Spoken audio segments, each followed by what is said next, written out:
Sorry for that interruption. We have holes everywhere, so fill these holes all the way down, and then around these I put some tape that I don't think that helped a whole lot. But this right here is your cowl air intake that goes into the this is the drain for your windshield. So the water runs down here and goes into this cowl and then runs out the sides, which from the factory they sealed with body sealer, which that goes bad after a while. And there's a foam piece. This is like an L-shaped piece of plastic that goes in here and is sealed with a piece of foam, and that foam goes bad, and then the water runs down here and into your air box and onto your floor. So you want to run some silicone around that. I used some regular window silicone, and this kind of separated after a while. So you'll probably want to use something that's a little bit better, a little bit more flexible. Maybe there's a special silicone you can find at the hardware store. I don't know. Also, door cards, behind them there's a big plastic piece that covers all of this. You want to replace that. Also, the window, the door seals, they're made out of rubber. It's good to replace those as well. And then, so after sealing that, and also on these Jeeps, if you go outside and look under the hood, a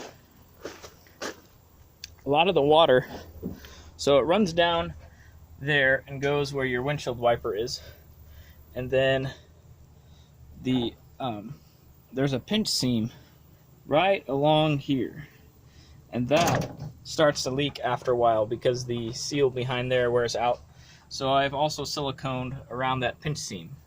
So you would think it's fine if there's a little bit of water that gets into your engine bay, which, I mean, a little bit of water is fine, but usually what happens is it drips off of here and then lands right into that airbox blower that sits right there, and then it runs into your cab as well.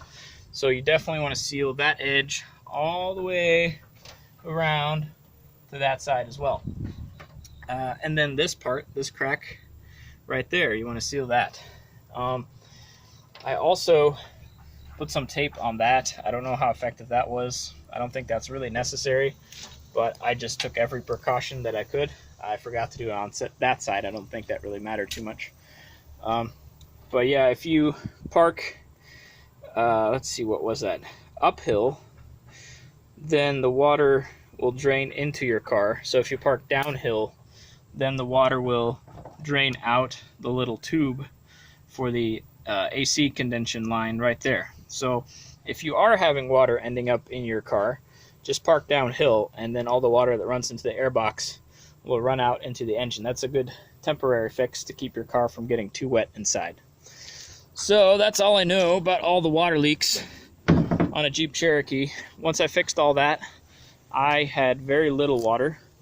I think the only water that really came in was from this failed seam sealer that I did. So you want to get something a little bit more flexible. So that's what I'll do on that Jeep, and so that it'll be completely rainproof. And I'm going to replace the rubber seals around the door and get some plastic door cards, which are missing on that one on the inside. And then you'll have a completely rainproof Jeep again.